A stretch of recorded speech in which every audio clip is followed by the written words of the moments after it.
तो स्वागत है आप लोगों का। तो कैसे हैं आप लोग? आशा करते हैं कि आप लोग अच्छे होंगे एवं अपना पढ़ाई कर रहे होंगे। तो हमारा कौन कौन सा सब्जेक्ट जो है अभी चल रहा था?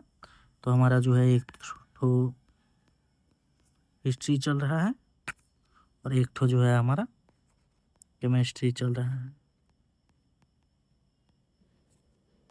केमिस्ट्री तो हमारा चल ही रहा है। केमिस्ट्री का मैंने जो है लेक्चर कल अपलोड कर दिया था। किसी कारणवश जो है हमारा 2 दिन का जो है छुट्टी हो गया था, लेकिन अब जो है आपको लगातार जो है लेक्चर मिलते रहेगा। आप लोगों का अगर कोई भी एग्जाम होगा उससे पहले मैं आप लोगों का जो कोशिश करूंगा, अगर अगले 3 से 4 लेक्चर में आपका एंशिएंट हिस्ट्री जो अभी चालू है वो ख़त्म हो जाएगा। उसके बाद हम मिडाइवल पे चलेंगे, मिडाइवल के बाद हम मॉडर्न पे चलेंगे। मॉडर्न हमारा ख़त्म होने के बाद फिर हम पॉलिटी की ओर अग्रसर होंगे। उसी प्रकार जो है हम जब केमिस्ट्री हमारा ख़त्म कर लेंगे उसके बाद जो है हम बायोलॉजी पे चलेंगे। बायोलॉजी के बाद हम फिजिक्स पे चलेंगे। तो हमारा केमिस्ट्री तो जो है चल ही रहा है। अभी जो है हमारा हिस्ट्री में मैंने आप लोगों को क्या क्या बता दिया? मैंने आप लोगों को जो बताया वो है स्टोन एज यानी कि पाषाण काल। उसके बाद मैंने आपको बताया Indus Valley Civilisation. Indus Valley Civilisation, Indus Valley Civilisation. उसके बाद मैंने आपको बताया वैदिक एज। वैदिक एज वैदिक एज के बाद मैंने आपको जो बताया महाजनपदा। महाजनपदा के बाद मैंने आपको बताया मौर्य। मैंने आपको बताया मौर्य पीरियड। तो आज जो है हमारा क्या है? आज जो है हमारा मौर्य पीरियड के बाद जो राजनीतिक विखंडन जो हुआ, मौर्य साम्राज्य जो है एक संगठित जो है साम्राज्य था। लेकिन मौर्य साम्राज्य के उत्तराधिकारी, मौर्य साम्राज्य में जो उत्तराधिकारी थे वो धीरे धीरे कमजोर होते गए। तो उसमें जो है मौर्य साम्राज्य के अंदर ही उसके सामंत थे, या सामंत कहिए उसके जो अधिकारी थे, उन्होंने ही है जो धीरे धीरे मौर्य साम्राज्य को जो है मौर्य साम्राज्य के छोटे छोटे हिस्से पर शासन करके अपना अपना स्वायत्त राज्य घोषित कर दिए। उसी के बाद क्या हुआ? हमारा मौर्य काल का जो है विखंडन शुरू हुआ। उसी को हम क्या कहते हैं? उसी को हम कहते हैं मौर्योत्तर काल। क्या करते हैं? मौर्योत्तर काल। क्या कहते हैं? मौर्योत्तर काल। तो मौर्योत्तर काल में हम क्या पढ़ेंगे? मौर्योत्तर काल में जो है हम पहले पढ़ेंगे जो हम कितने राजवंश थे। मौर्योत्तर काल में जो है आपको पता है, मैंने आपको बताया मौर्योत्तर काल कैसा है? राजनीतिक विखंडीकरण का काल है। राजनीतिक विखंडन हुआ इसमें, क्योंकि इससे पहले जो हमारा साम्राज्य था यानी कि मौर्य साम्राज्य जो हमारा था, मौर्य साम्राज्य एक संगठित था। संगठित कहने का मतलब है जो वो उसका साम्राज्य जो है एकीकृत था। सभी प्रांतों पे जो है एक ही लोग शासन करते थे। लेकिन मौर्योत्तर काल में जो है, मौर्य काल में धीरे धीरे जब उनके उत्तराधिकारी जो हो गए, मौर्य काल के उत्तराधिकारी जो है अकुशल आए यानी कि अयोग्य आए, तब क्या हुआ? उनके जो सामंत थे या उनके जो सेनापति अधिकारी थे, उन्होंने क्या किया? उत्तराधिकारी को मार के और अपना स्वायत्त राज्य घोषित कर दिया। और उसी प्रकार धीरे धीरे जो है छोटे छोटे राज्यों में जो हमारा मौर्य साम्राज्य विखंडित हो गया। उसी को हम क्या कहते हैं? मौर्योत्तर काल। तो मौर्योत्तर काल में क्या है? हमारा छोटा छोटा सा राज्य, छोटे छोटे राज्य स्थापित करने के क्रम में जो है हमारे बाहरी आक्रमण भी हुआ। बाहरी आक्रमण यानी कि बाहर के लोग भी आके मौर्य साम्राज्य के इस विखंडीकरण का जो है लाभ उठाएं और बाहरी आक्रमण हुआ। और बाहर से आक्रमणकर्ता जो है आए और यहाँ जो है आक्रमण किया और जीता और वहाँ पे जो है अपना शासन स्थापित किया। तो इसी में जो है हम अगर किसी राजवंश को हम अगर पढ़ेंगे, हम इसमें जो पढ़ेंगे वो 2 राजवंश पढ़ेंगे। राजवंश में हमारा कौन कौन सा होगा? कौन कौन सा राजवंश पढ़ेंगे? हम 2 राजवंश पढ़ेंगे।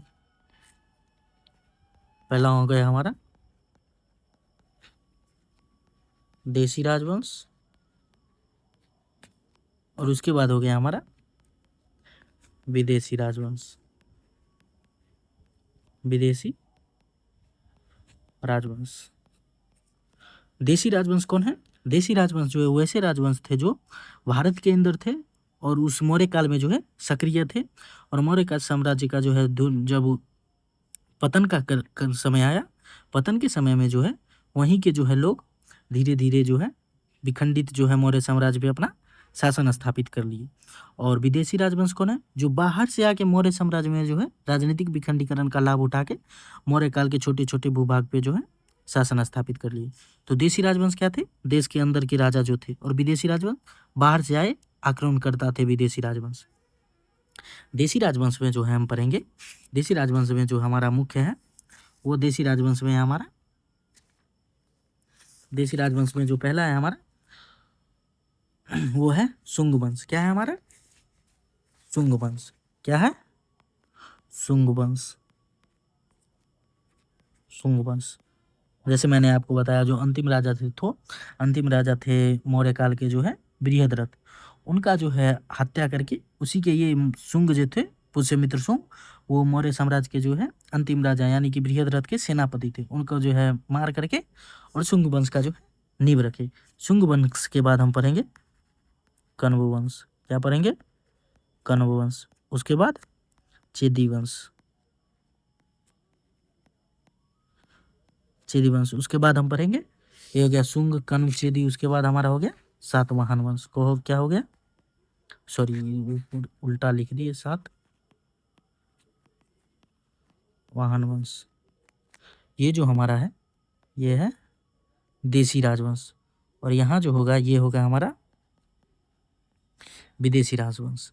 तो विदेशी राजवंश में जो है, विदेशी राजवंश में प्रमुख है हमारे जो है इंडो ग्रीक या हिंदी यूनानी जो कहते हैं। पहला है हमारा इंडो ग्रीक। Indo Greek. उसके बाद हमारा हो गया इंडो ग्रीक यानी कि हिंदी यूनानी इसी को कहते हैं। उसके बाद हमारा है शक वंश। क्या है हमारा? शक। इंडो ग्रीक, शक। उसके बाद हो गया हमारा पार्थियंस। क्या होंगे हमारे? पार्थियंस। पार्थियंस। उसके बाद हमारा क्या हो गया? कुषाण। कुषाण। इसमें जो प्रमुख है हमारा, इसमें जो है विदेशी राजवंश में हमारा प्रमुख है, विदेशी राजवंश में हमारा कुषाण प्रमुख है और देशी राजवंश में हमारा सातवाहन और शुंग वंश प्रमुख है। और विदेशी राजवंश में मुख्यतः जो है कुषाण, कुषाण जो है हमारे प्रमुख थे। तो ये हमको जो है 8 राजवंश पढ़ना है। 8 में से मात्र हमको 3-4 जो है डिटेल में पढ़ना है, नहीं तो ये सब संस्थापक और प्रमुख राजा जो है जान के ही सबको छोड़ देना है। तो चलिए हम पहले विदेशी राजवंश से शुरू करते हैं। तो हमारा विदेशी राजवंश जो है कौन है हमारा? हमारा है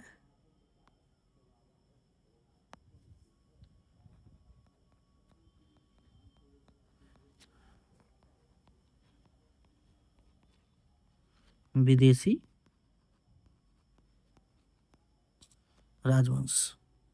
विदेशी राजवंश में हमारा कौन सा था? विदेशी राजवंश में हमारा है हिंदी यूनानी।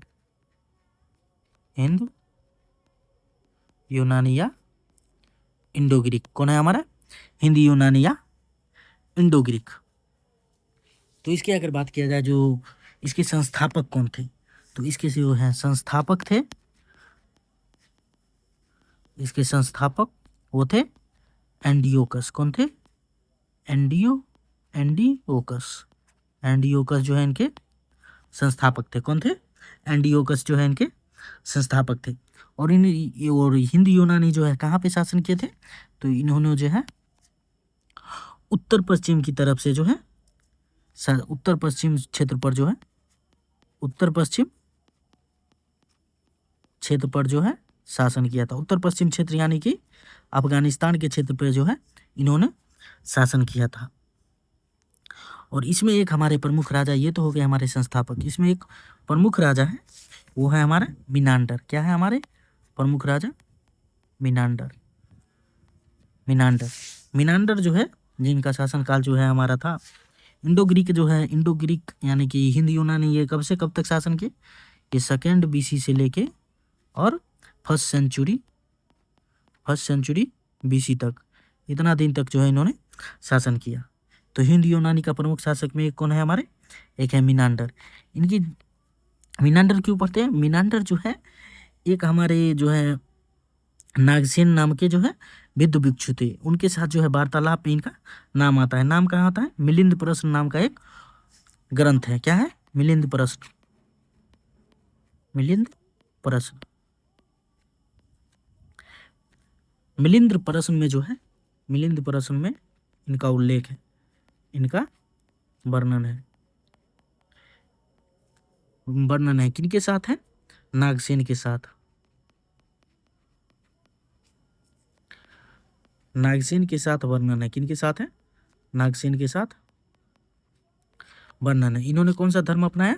इन्होंने जो है बौद्ध धर्म को अपना लिया था। कौन धर्म को अपना लिए थे इन्होंने?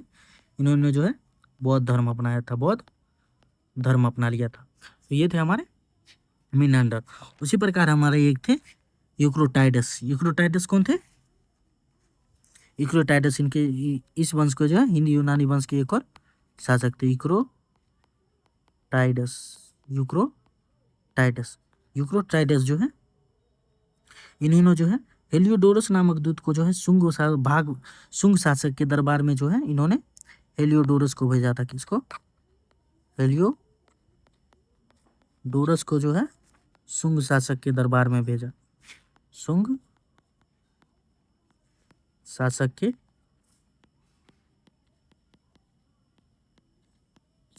के दरबार में भेजा। किसने? यूक्रोटाइडस ने जो है, उन्होंने अपने एक दूत थे, उनका क्या नाम था? उनका नाम था एक हेलियोडोरस। उनको कहाँ भेजा? शुंग शासक के दरबार में भेजा।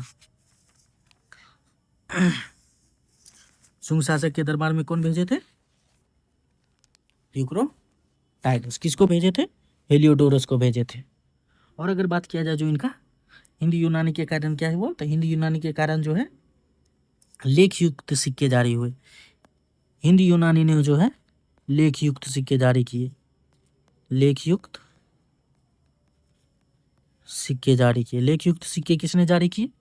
सिक्के जारी किए। अगर पूछे सर्वप्रथम लेख युक्त सिक्के किसने जारी किए, तो हिंदी यूनानी ने जारी किए। और ऐसा भी माना जाता है जो सोना के सिक्का जो है सर्वप्रथम इन्हीं ने ही जारी किया था, यानी कि सोना का सिक्का भी इन्होंने ही जारी किया। किसका? सोना का सिक्का। सोना का सिक्का भी जो है इन्होंने ही जारी किया था। और नाटक में जो अभी हम पर्दे देख रहे हैं, नाटक में पर्दा, नाटक में पर्दा, नाटक में जो है पर्दे का प्रयोग किया जाने लगा। कब से? इन्हीं के काल में, हिंदी यूनानी के काल में ही जो है नाटक में पर्दे का प्रयोग किया जाने लगा। तो ये थे हमारे हिंदी यूनानी। और इसके बाद है हमारा शक। कौन है हमारे? उसके बाद है हमारे शक। तो चलिए एक सेकेंड रुक जाइए, थोड़ा एडजस्ट होने में दिक्कत है।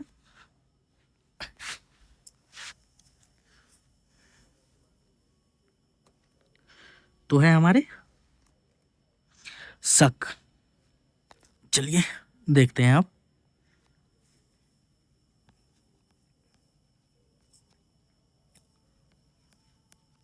शक इन्होंने कब से कब तक शासन किया? तो इन्होंने जो है 1st सेंचुरी BC से लेके जो है 3rd सेंचुरी AD तक शासन किया।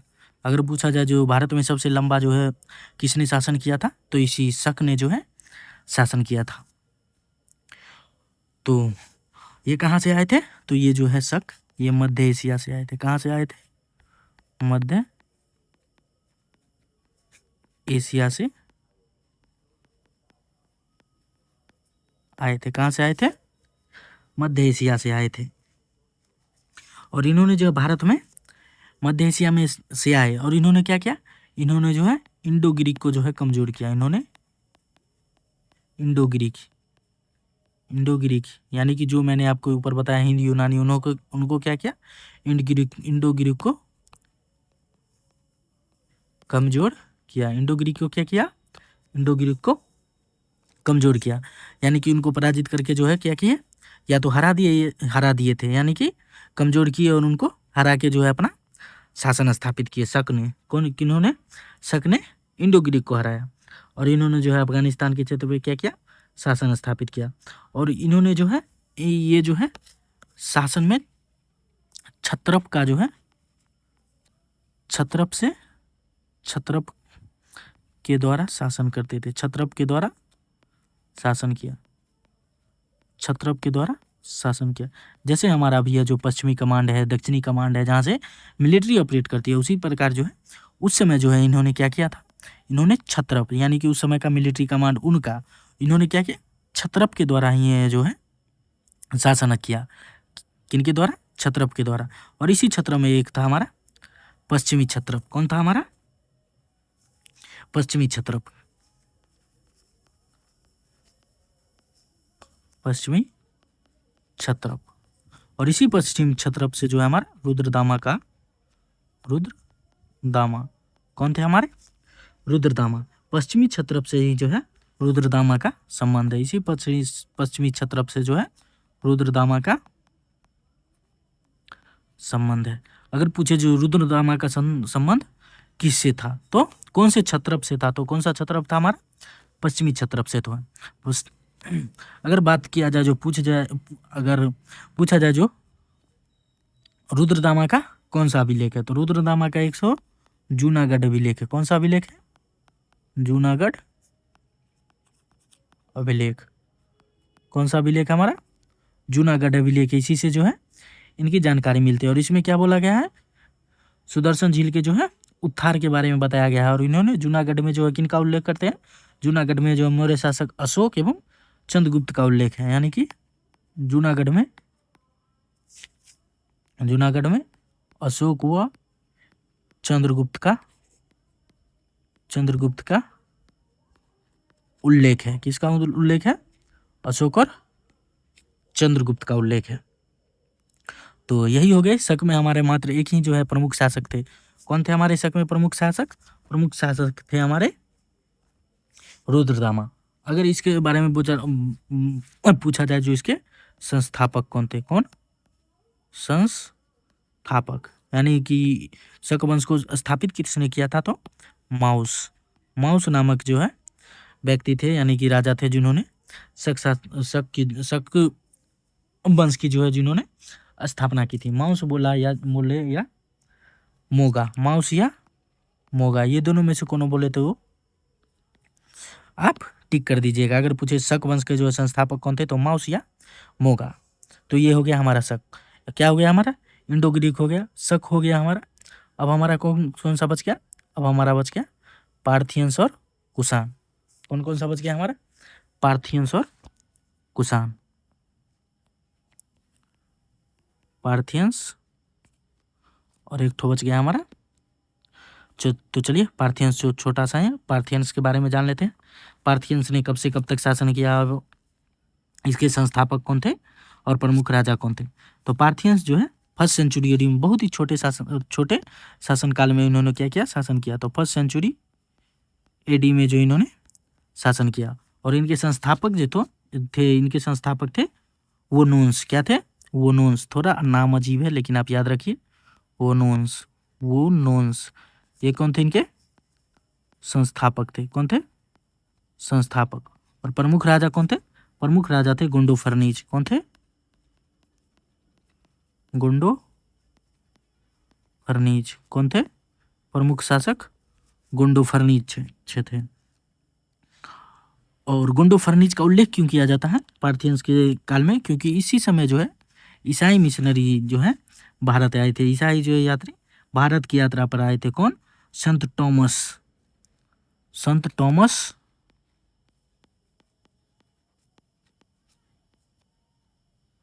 नामक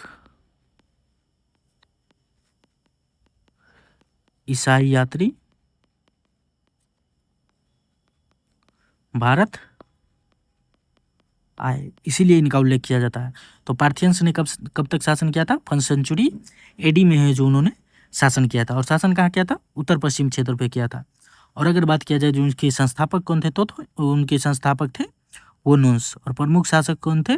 प्रमुख शासक थे गोंडोफर्नीज। गोंडोफर्नीज का उल्लेख क्यों किया जाता है? क्योंकि इसी के शासनकाल में ही जो है संत टॉमस नामक जो ईसाई यात्री थे वो भारत आए थे। तो ये हो गया हमारा पार्थियंस। अब हमारा बच गया एक विदेशी राजवंश में कुषाण। कौन बन चुके? कुषाण। कुषाण जो है प्रमुख है। और कुषाण जो है कब से कब तक शासन किए? तो कुषाण जो है 1st सेंचुरी एडी से जो है 3rd सेंचुरी एडी तक शासन किए। कुषाण ने 1st सेंचुरी एडी से लेके 3rd सेंचुरी एडी तक जो है शासन किया इन्होंने। 1st सेंचुरी एडी से लेके 3rd सेंचुरी एडी तक। अगर बात किया जाए जो इसके संस्थापक कौन थे, यानी कि किन्होंने इस वंश की नींव रखी, तो संस्थापक के बारे में अगर बात किया जाए तो वो थे कुजुल कड़फिसस। क्या थे? कुजुल कड़फिसस। वो थे कुजुल कड़फिसस। कुजुल कड़फिसस क्या थे? इसके संस्थापक थे। अगर प्रमुख शासक के बारे में बात किया जाए तो प्रमुख शासक हमारे कौन थे? प्रमुख शासक हमारे थे कनिष्क। कौन थे? प्रमुख शासक थे कनिष्क। कौन थे प्रमुख शासक? कनिष्क थे प्रमुख शासक। अगर बात किया जाए जो कुषाण के बारे में तो इन्होंने जो है, यानी कि कुषाणों को यूची भी कहा जाता है या तोखरी भी कहा जाता है। और कुषाणों ने एक विशाल साम्राज्य की स्थापना की। किसकी? विशाल साम्राज्य की स्थापना की, जिसमें सिंधु और गंगा नदी के क्षेत्र, सिंधु यानी कि उत्तर पश्चिम का क्षेत्र, अभी वर्तमान का अफगानिस्तान पाकिस्तान, और उसके बाद गंगा नदी यानी कि हमारा यूपी बिहार, भारत का यूपी बिहार, यानी कि सिंधु नदी क्षेत्र से लेके गंगा नदी क्षेत्र तक जो है इन्होंने शासन किया। अगर बात किया जाए जो प्रमुख शासक कौन थे, तो प्रमुख शासक थे कनिष्क। और कनिष्क ने जो है कनिष्क 78 सेंचुरी एडी से लेके 101 सेंचुरी एडी तक जो है इन्होंने शासन किया था। और कनिष्क ने ही जो है इन्होंने शक संवत की शुरुआत की थी। किसकी? शक संवत शुरू किया। शक संवत शुरू कब किया था इन्होंने? तो 78 एडी में। 78 एडी में जो है शक संवत की शुरुआत की। किसने शुरुआत की? तो कनिष्क ने शुरुआत की। कब? 78 एडी में। और कनिष्क ने 2 नगर बसाया था। कनिष्क ने 2 नगर बसाया। कनिष्क ने 2 नगर बसाया। उसमें पहला क्या था हमारा? पहला था कनिष्कपुर और दूसरा था सिरकप। पहला था हमारा कनिष्कपुर और दूसरा था हमारा सिरकप। दूसरा हमारा क्या था? सिरकप। कनिष्कपुर कौन था? कनिष्कपुर यानी कि वर्तमान का कश्मीर, और सिरकप यानी कि तक्षशिला। सिरकप यानी कि वर्तमान का तक्षशिला, उस समय का तक्षशिला। और कनिष्कपुर मतलब कश्मीर। कौन था हमारा? कनिष्कपुर यानी कि कश्मीर। और इन्होंने जो है 2 राजधानी भी बनाया थे। कौन? कुषाण ने 2 राजधानी बनाया था। कौन सा? 2 राजधानी बनाया था। पहला हमारा कौन था? पहला हमारा था पेशावर और दूसरा था हमारा मथुरा। पहला था हमारा पेशावर और दूसरा था हमारा मथुरा। पेशावर जो है इनका, पेशावर जो था ये राजनीतिक राजधानी था। राजनीतिक कार्य जो यहाँ से होता था, यानी कि राजनीतिक राजधानी था। और मथुरा जो था हमारा, मथुरा हमारा आर्थिक राजधानी था। मथुरा हमारा कौन सा था? मथुरा हमारा था आर्थिक राजधानी था। तो ये थे हमारे कुछ विदेशी राजवंश। तो विदेशी राजवंश आपको जो आशा करते हैं जो आपको समझ में आएगा। और कनिष्क ने यानी कि कुषाणों ने ही हो जाए रेशम मार्ग पे नियंत्रण किया था। किसमें? रेशम मार्ग पर नियंत्रण किया था। किस पर? रेशम मार्ग पर नियंत्रण किया था। किसने? कुषाणों ने ही। और यही कारण था कुषाणों का जो है बड़ा बनने का प्रमुख कारण ये भी था, जो उनका नियंत्रण कौन से मार्ग पे था? उनका नियंत्रण जो है रेशम मार्ग पे था। क्योंकि उस समय जो सारा व्यापार होता था उसी मार्ग से होता था, जिस कारण से उनको जो है बहुत ही ज़्यादा मात्रा में कर उगाही होती थी, यानी कि टैक्सेशन उस पर ज़्यादा होता था, जिस कारण से कुषाण जो है बलीभूत हो रहे थे। तो ये थे हमारे प्रमुख विदेशी राजवंश। अगर बात किया जाए जो फिर हमारा देशी राजवंश के बारे में, तो चलिए अब हम थोड़ा पीपीटी के माध्यम से ही पढ़ लेते हैं देशी राजवंश के बारे में। तो चलिए, और जहाँ पे ज़रूरी होगा मैं आपको बता भी दूंगा। तो हमारा अभी कौन सा टॉपिक चल रहा है? हमारा है अभी मौर्योत्तर काल।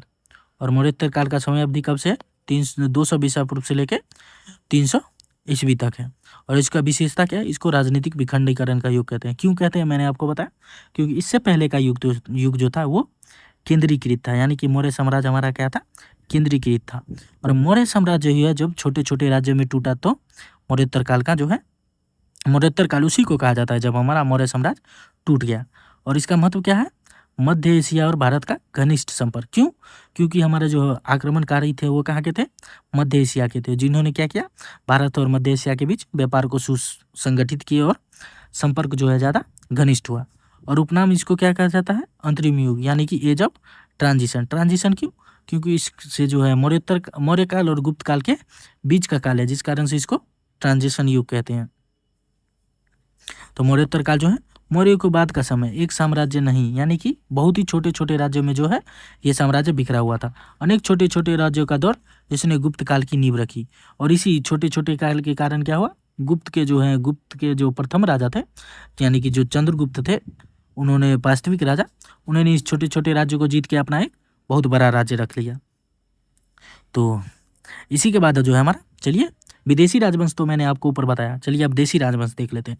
देशी राजवंश में हमारा कौन था, देशी राजवंश में हमारा था शुंग वंश। शुंग वंश कब था, 185 बीसी। शुंग के बाद कण्व 72 ईसा पूर्व, यानी कि 72 बीसी। और इसके बाद सातवाहन। सातवाहन क्या था हमारा, 100 ईसा पूर्व से लेके 225 बीसी, यानी कि एडी तक। कुषाण, ये तो हो गया हमारा विदेशी राजवंश। किसी विदेशी राजवंश हमारा था 30 से लेके, यानी कि 1st सेंचुरी से लेके 3rd सेंचुरी एडी तक हमारा ये था। तो चलिए हम देख लेते हैं पहले शुंग वंश के बारे में। किसके, हम देख लेते हैं शुंग वंश के बारे में। शुंग वंश कब से कब तक है हमारा, 185 बीसी से लेके 73 बीसी तक है। मुख्य तत्व क्या है इसका, मुख्य संस्थापक इनके कौन थे। किसी भी राजवंश में आप दो चीज महत्वपूर्ण याद रखिएगा, पहला उसका संस्थापक कौन थे, और दूसरा उसमें प्रमुख शासक कौन थे, और उन्होंने कौन सा युद्ध लड़ा और कहाँ जो है साम्राज्य विस्तार किया। मुख्य रूप से यही आपके एग्जाम में आएगा, क्योंकि हिस्ट्री जो है इन्फिनिटी है, यानी कि बहुत है हिस्ट्री। अगर आप उसको पढ़ते नहीं जाइएगा तो आप पीजी भी कर सकते हैं, आप एमए कुछ भी कर सकते हैं, डॉक्टरेट भी कर सकते हैं। क्यों, क्योंकि हिस्ट्री जो है अभी भी, और हिस्ट्री हमें मिल ही रही है। इसलिए आप जो है लिमिटेड पढ़िए, परंतु एग्जाम ओरिएंटेड पढ़िए। तो शुंग वंश के जो संस्थापक कौन थे, तो पुष्यमित्र शुंग। ये कौन थे, मौर्य सेनापति, यानी कि अंतिम राजा हमारे कौन थे मौर्य साम्राज्य के, याद कीजिए, बृहद्रथ। उनके सेनापति यही थे पुष्यमित्र शुंग। और बृहद्रथ की उन्होंने क्या की, बृहद्रथ की हत्या कर दी और अपने शुंग वंश को जो है नींव रख लिया। इन्होंने जो है कुल शासन कब तक, कितना था शुंग वंश का कुल शासन, 112 वर्ष का था। और कितने शासक थे, 10 शासक। क्या हमें 10 शासक को पढ़ना है, जी नहीं, 10 शासक की कोई ज़रूरत नहीं हमें 10 शासक को पढ़ने की, बहुत ही हम लिमिटेड पढ़ेंगे और उसके बाद आगे की ओर बढ़ जाएंगे।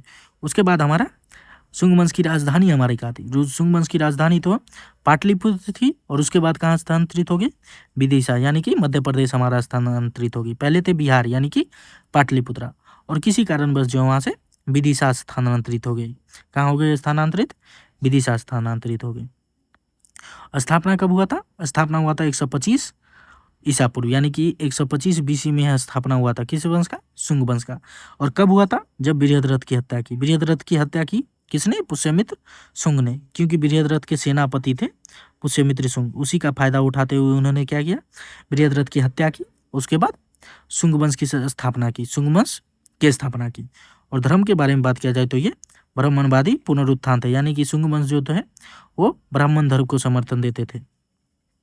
और विशेष क्या है, हमें जो है इन्होंने पुष्यमित्र थे, पुष्यमित्र ने 2 अश्वमेध यज्ञ कराए। कितने अश्वमेध यज्ञ कराए, 2 अश्वमेध यज्ञ कराए, अश्वमेध यज्ञ कराए, यानी कि घोड़ा को छोड़ते थे, यज्ञ करते थे और घोड़ा को छोड़ते थे। जैसे आपने रामायण में देखा होगा, जो राम जो है जब अश्वमेध यज्ञ करते हैं और अपने घोड़ा को छोड़ते हैं और बोलते हैं जहाँ तक ये घोड़ा गया वहाँ तक हमारा राज्य है, और जो इसको घोड़ा को पकड़ लिया उसको हमसे युद्ध करना होगा। तो लव कुश उस घोड़े को पकड़ करके और चुनौती दे देते हैं। और उसके बाद आपने रामायण में आगे देखा होगा जो क्या हुआ था, वही था हमारा अश्वमेध यज्ञ, यानी कि घोड़ा को छोड़ा जाता था और घोड़ा जहाँ तक पैदल जाता था, मान लीजिए घोड़ा यहाँ तक, कितना दूर का क्षेत्र है, यहाँ तक पूरा घूम गया, तो ये बिना युद्ध लड़े शुंग वंश के अंतर्गत आ जाता था। तो चलिए ये थे हमारे शुंग वंश। शुंग वंश के जो है प्रमुख पुष्यमित्र शुंग, ये थे संस्थापक। इन्होंने 2 अश्वमेध यज्ञ कराए और यवनों को पराजित किए।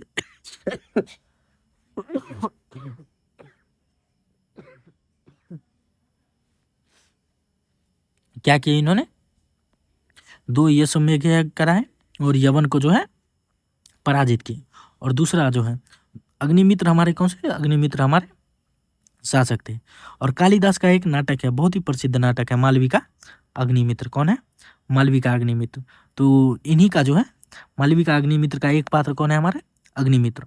और मालविका जो है इनके प्रेमिका थे। तो इसी को आधार बनाते हुए कालिदास ने क्या किया था? मालविका अग्निमित्र की रचना की थी। मालविका अग्निमित्र एक जो है प्रेम कथा, शायद प्रेम कथा है, मैं भी थोड़ा कंफर्म नहीं हूँ।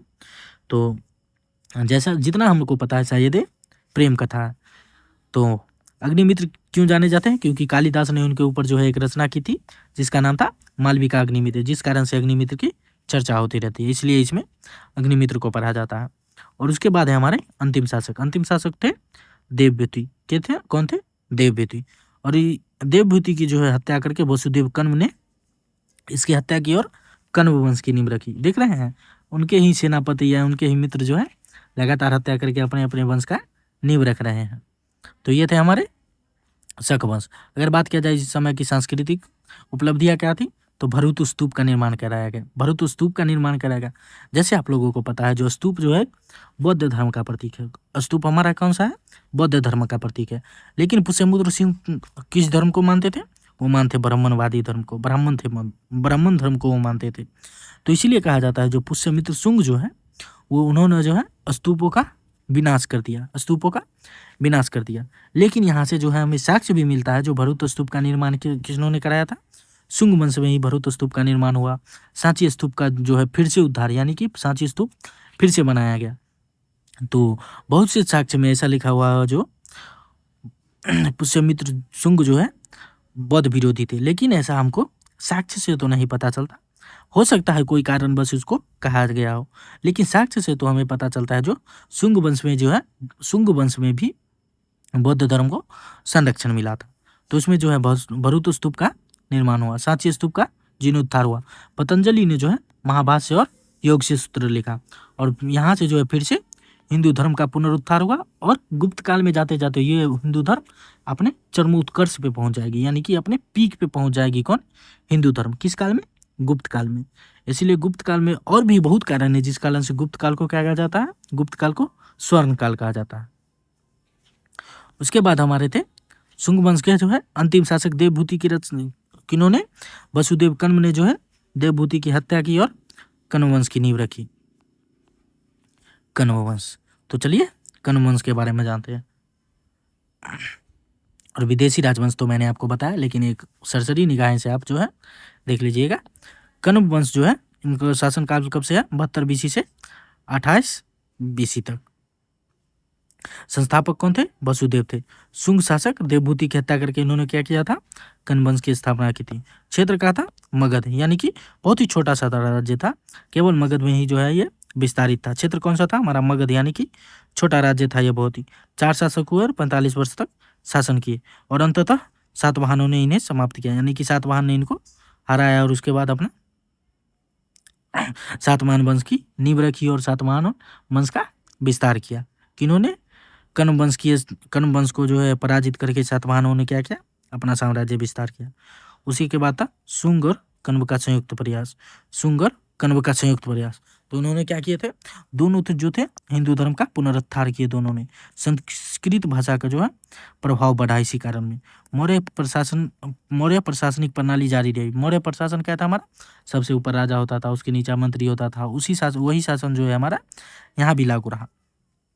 उसके बाद हमारा है ब्राह्मण वर्ग की शक्ति में वृद्धि हुई। क्यों? क्योंकि इससे पहले जो हमारा था लगभग या तो क्षत्रिय वंश था या वैश्य वंश था, यानी कि सबसे ज्यादा जो है क्षत्रिय वंश था। तो इससे क्या हो रहा था? ब्राह्मण धर्म को जो है ब्राह्मण वर्ग जो है वो नाराज थे और उनका जो है हतोत्साहित ब्राह्मण वर्ग हो रहे थे, जिस कारण से उन्होंने जो पुष्यमित्र शुंग ने जो है क्षत्रिय वंश को जो है विनाश किया। और उसके बाद ब्राह्मण वर्ग का जो है पुनरुद्धार करने के लिए उन्होंने पुष्यमित्र शुंग ने जो है शुंग वंश की स्थापना की।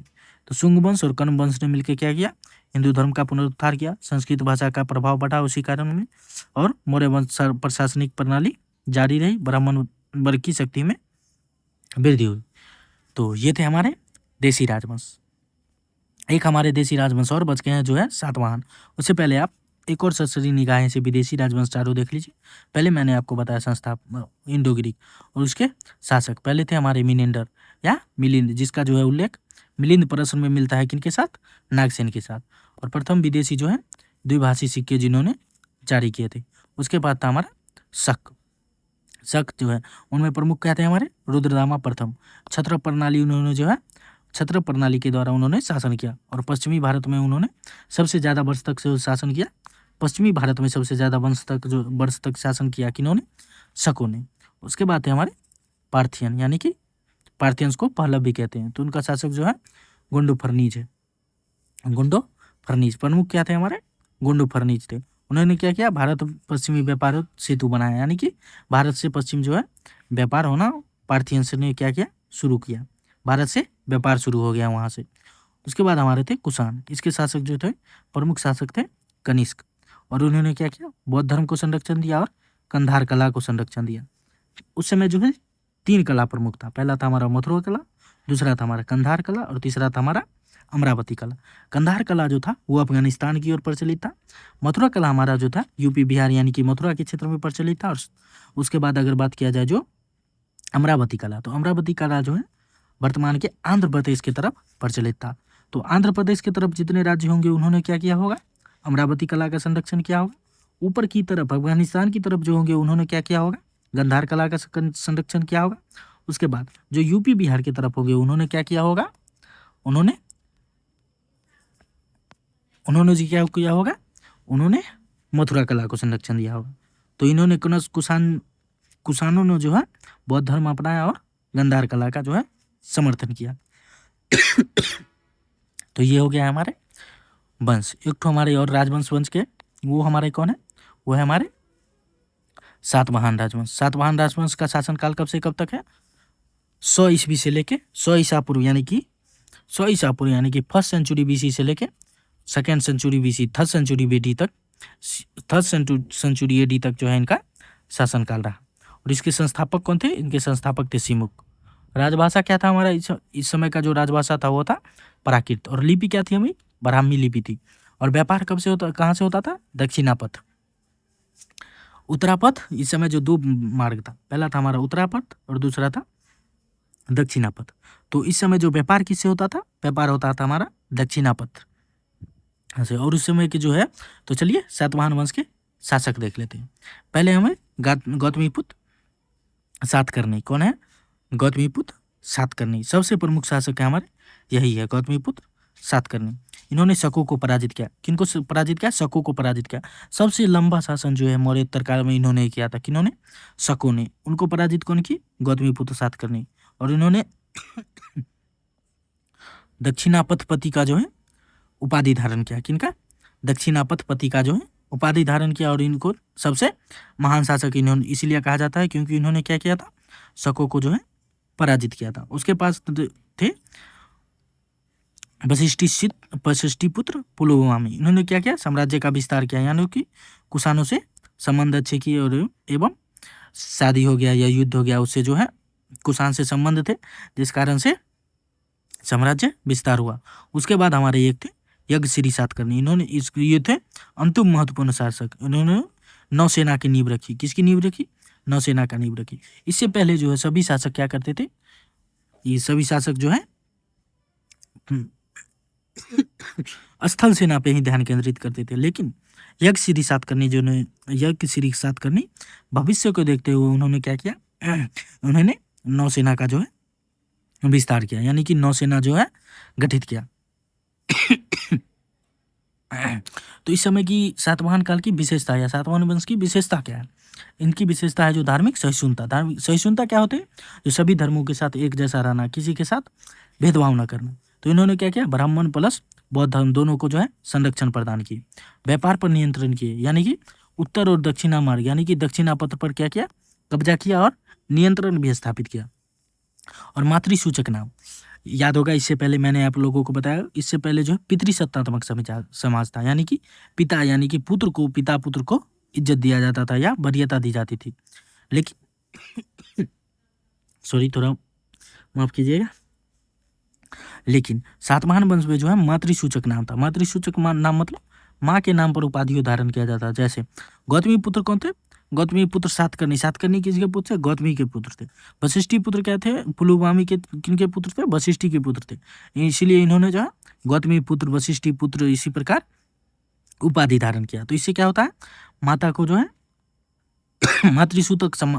मातृ सत्तात्मक समाज की जो है हमें थोड़ी थोड़ी जानकारी मिलने लगती है।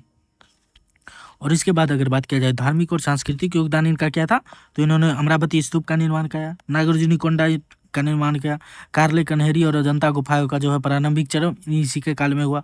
चैत्य और बिहार का निर्माण भी इसी काल में, यानी कि निर्माण तो पहले से भी होता था, लेकिन इस काल में जो है चरम पर पहुंचा चैत्य और बिहार का निर्माण। और उसके बाद हमारा कुषाण। तो कुषाण मैंने आप लोगों को बता ही दिया। जो कुषाण कौन थे?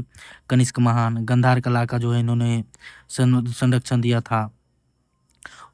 तो हमारी अब है सामाजिक और आर्थिक स्थिति। कौन सी हमारे? सामाजिक और आर्थिक स्थिति। तो चलिए देख लेते हैं सामाजिक और आर्थिक स्थिति। तो सामाजिक स्थिति में क्या जाना जाता है? पहले हमें उस समय का समाज जानना है। तो समाज में क्या था? वर्ण व्यवस्था में कठोरता, यानी कि जन्म आधारित वर्ण अधिक कठोर हुई, यानी कि लोग केवल जन्म के आधार पर ही, यानी कि कोई अगर वैश्य है तो उनका बेटा जो होगा अब वो वैश्य होगा। पहले क्या होता था? कर्म होता था, कर्म के आधार पर होता था। ये अगर कोई ब्राह्मण का बेटा भी पैदा हुआ, अगर वो कृषि का कार्य करने लगा तो वो क्या हो गया? वैश्य हो गया। भले ही वो ब्राह्मण का बेटा है, लेकिन कर्म के आधार पर पहले समाज का निर्माण होता था। लेकिन अब जो है जन्म आधारित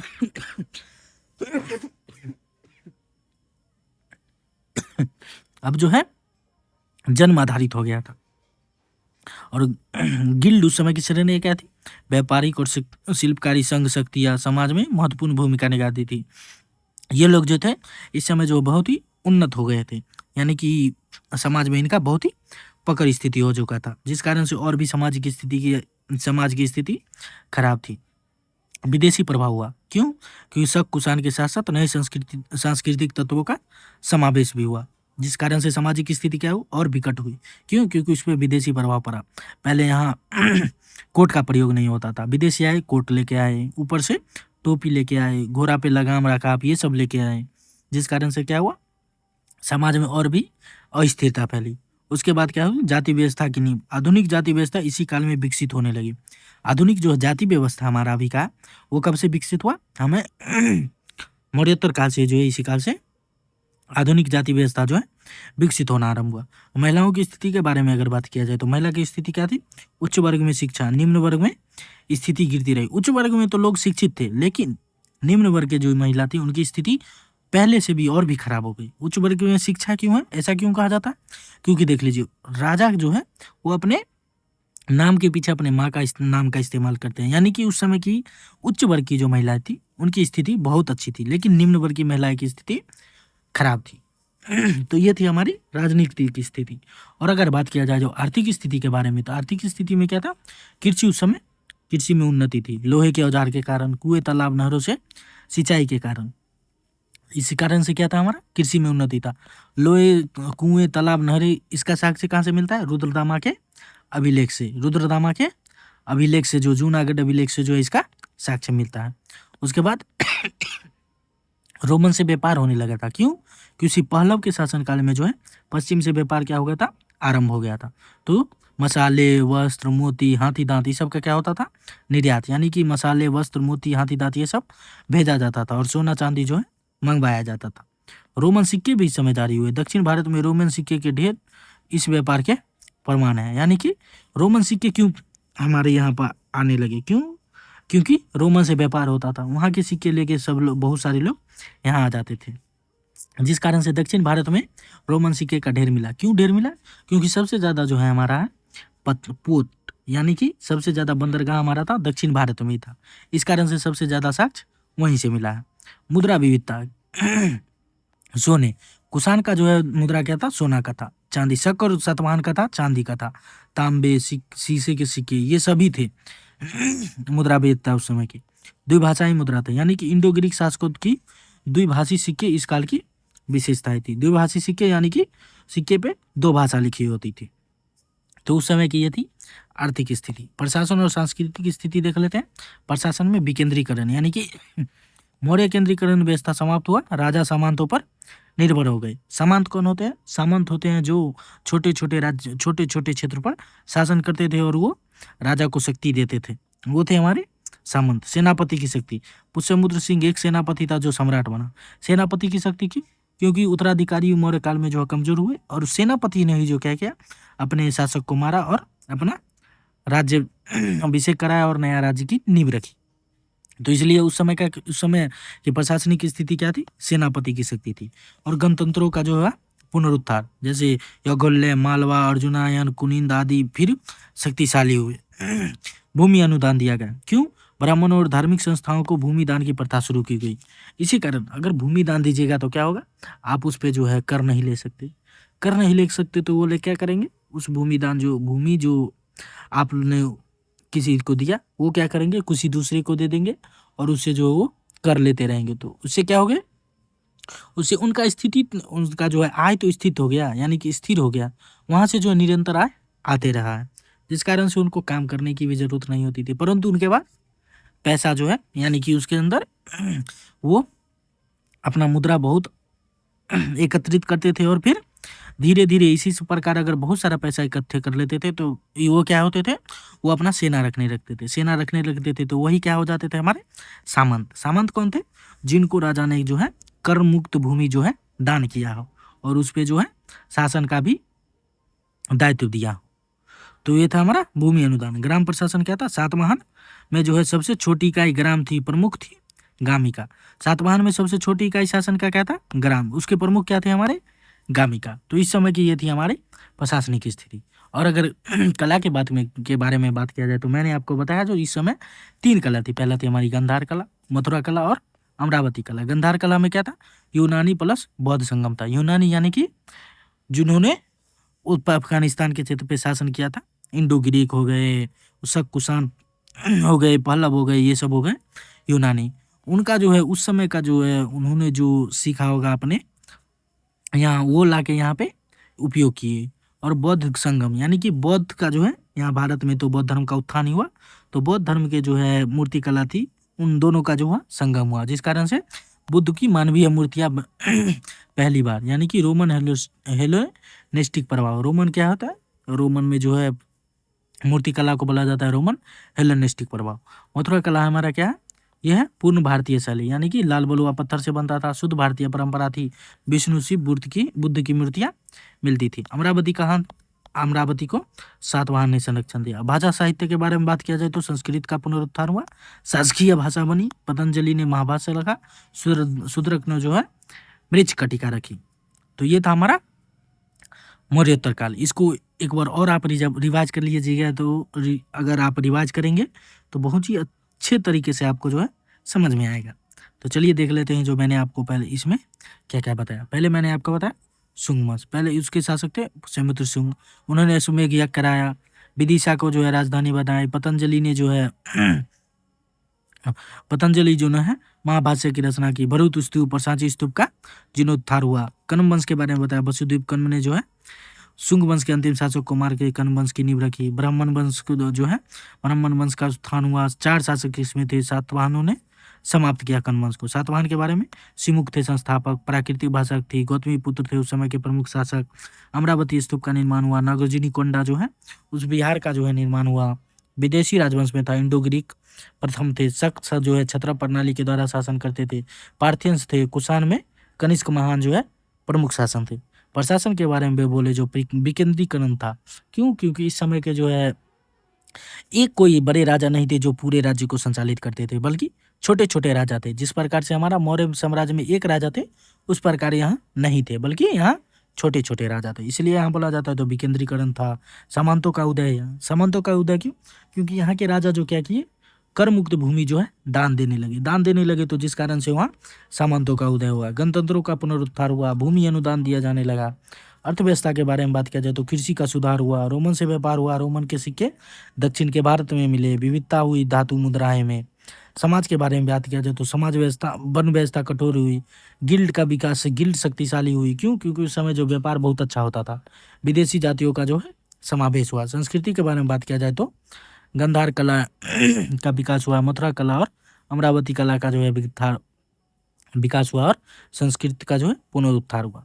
तो ये था हमारा मौर्योत्तर काल।